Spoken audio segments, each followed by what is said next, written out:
안녕하세요. 크리스천 영상학교 운영하는 신목사입니다. 오늘은 나를 기도 자리에 이끄는 힘이라는 점을 한번 생각해 볼게요. 저는 목사의 신분이므로 주일이 가장 바쁘죠. 아침에 일어나 잠자리에 누울 때까지 정신없이 시간이 돌아갑니다. 아침 기도를 마치면 주일 예배를 위한 설교 검토를 하고 예배를 이끌고 나서 점심 식사를 하게 되죠.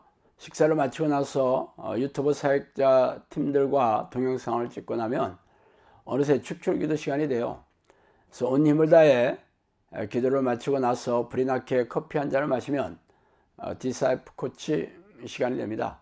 그래서 디사 코칭을 마치고 저녁을 먹고 나면 마지막으로 동역자 모임을 하게 되고 그것을 마치면 밤 11시가 가까워져야 비로소 바쁘고 고단했던 하루 일과 끝납니다. 그러면 사택에 들어가 피곤한 몸으로 밤기도를 마치고 자정 무렵 우리 식구들이 모두 떠나간 영상학교를 한 바퀴 둘러보면서 불은 켜놓고 돌아가지는 않았는지 문이 열린 곳은 없는지 챙기고 나서야 비로소 고단한 몸을 침대에 누며 잠자리에 들죠. 그래서 그런지 월요일 아침 기도가 다른 때보다 피곤한 것은 사실입니다. 어제의 피로가 덜 풀렸기 때문이겠죠. 그렇다고 해서 아침 기도를 늦게 시작하거나 대충 하는 법은 없습니다. 아침 기도는 대략 2시간 정도 하고 있는데 집중이 덜 되어서 잡념이 들어오면 기도 시간이 그만큼 늘어날 수밖에 없어요. 아침 기도를 마치면 컴퓨터를 켜서 사역자들의 보고를 받고 거기에 대한 응답을 해주고 또 칼럼을 써야 하는 시간이 대기하고 있기 때문이죠. 그래서 오늘은 제가 하루에 대략 한 5시간 정도 집중적으로 기도의 습관을 들여 하루 종일 기도하려고 애쓰는 이유에 대해 한 말씀 드릴게요. 이미 여러 번 말씀드린 대로 저는 기도 자리에 이끄는 가장 큰 힘이 평안함입니다. 평안하고 즐겁게 사는 것이 바로 행복이죠. 행복하게 사는 것이 모든 사람들의 로망이 아니겠어요? 그런데 저는 하나님을 부르는 기도를 통해 성령께서 주시는 평안을 누리며 살아가고 있으니 횡재를 한 느낌이죠. 사람들은 평안한 느낌에 대해 잘 모를 것입니다. 무사안일과는 좀 다르죠. 무사안일한 느낌은 심심해서 육체의 쾌락을 즐길 것을 찾게 됩니다. 그러나 평안을 누린 사람은 다른 것들이 필요 없어요. 그냥 즐겁게 일상생활을 하면서 살아가기만 하면 되죠. 이런 느낌은 술에 취하거나 혹은 바라던 것이 이루어졌을 때처럼 그렇게 짜릿한 기분은 아니에요. 그래서 잔잔한이라는 수식어부터 깊은 강 같은 잔잔한 평안이라고 부르기도 하죠. 어쨌든 잔잔한 평안을 주시는 하나님과 깊고 친밀한 기도를 하면서 하루 분량의 영혼의 양식을 공급받아요. 그러므로 매일 영혼의 양식을 공급받으려면 날마다 이런 기도를 해야 하지 않겠어요? 두 번째는 사역에 필요한 지혜와 능력입니다. 아시다시피 저는 매일처럼 칼럼을 쓰는 일을 10수년 해오고 있습니다. 지금까지 썼던 칼럼이 5,000개가 넘어요. 그렇게 많이 쓰는 이유는 우리 식구들에게 매일의 양식을 공급해 드리는 그런 생각으로 쓰게 되었어요. 그렇게 쓴 칼럼을 인터넷 포털 사이트에 카페나 블로그에 올리고 있고 그것을 바탕으로 유튜브 동영상도 제작하고 또 코칭과 설교의 재료로 쓰고 있습니다. 그러므로 저는 성령께서 주시는 지혜를 날마다 공급받아야 합니다. 그러므로 지혜의 왕이신 성령과 깊은 교제를 나누는 기도는 필수적이 아니겠어요?